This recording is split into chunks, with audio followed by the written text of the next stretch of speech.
আজকের summer special recipe virgin mint মইতো। এই ভার্জিন মিন্ট মইতো রেস্টুরেন্টে গিয়ে আমরা কিন্তু প্রায়ই অর্ডার করে থাকি, কিন্তু এটা বাড়িতে বানানো যে কতটা সহজ সেটা আজকের রেসিপিটা তাই আপনাদের সাথে শেয়ার করে ফেললাম। কিছু সাধারণ উপকরণ দিয়েই তৈরি করে নেওয়া যায় এই রেস্টুরেন্ট স্টাইল ভার্জিন মিন্ট মইতো, যা রেস্টুরেন্টে গেলে কিন্তু প্রচুর দামেই সেটা পাওয়া যায়। তাহলে চলুন তৈরি করা যাক ভার্জিন মিন্ট মইতো।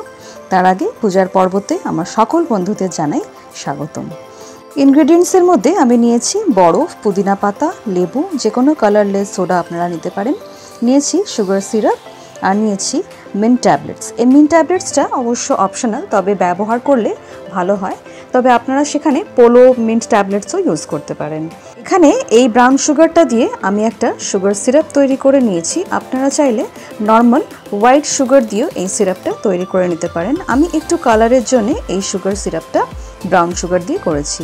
নিয়ে নিয়েছি একটা মর্টার আর পেসেল। এটার মধ্যে আমি দিয়ে দেবো মিন্ট ট্যাবলেটস। একটুখানি হালকা হাতে এগুলোকে আমি একটু গুঁড়ো করে নিচ্ছি। এটা কিন্তু অপশনাল, তবে ইউজ করলে কিন্তু বেশ রেস্টুরেন্ট স্টাইলই এটা আসবে। এরপর আরেকটা মর্টার আর পেসেলে আমি দিয়ে দিলাম একটু লেবু কুচি করে, দিয়ে দিলাম মিন্ট লিভস। লেবুটাকে এভাবে অল্প ছোট ছোট করে একটু ভেজেস কেটে এইভাবে হাতের সাহায্যে এটাকে একটু রসগুলো বার করে নিতে হবে, যাতে এইটার ফ্লেভারটা আমাদের মিন্ট মইতোতে ভালো করে আসে।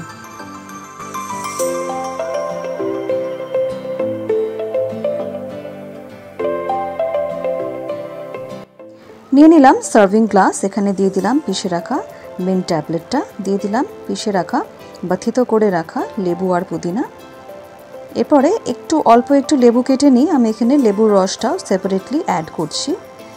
এখানে দিয়ে দিচ্ছি বরফ। বরফটা আপনারা আর একটু বেশিও অ্যাড করতে পারেন রিকোয়ারমেন্ট অনুযায়ী। অ্যাড করে দিচ্ছি এখানে সোডা। আপনারা যে কোনো কালারলেস সোডা এখানে ইউজ করতে পারেন।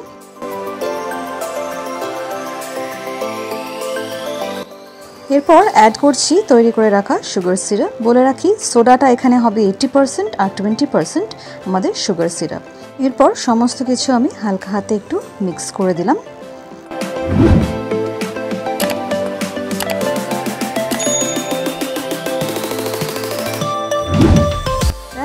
আর দেরি কিসের, রেস্টুরেন্ট স্টাইল মিন্ট মইতো একদম রেডি।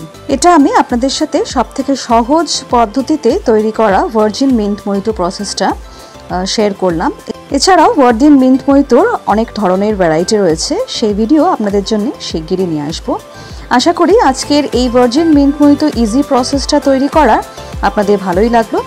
রিকোয়েস্ট থাকলো এরপর থেকে রেস্টুরেন্টে ভার্জিন মিন্ট মইতো অর্ডার করার আগে একবার বাড়িতে নিজের হাতে তৈরি হলেও এটা ট্রাই করে দেখবেন। আশা করি খুব ভালো লাগবে।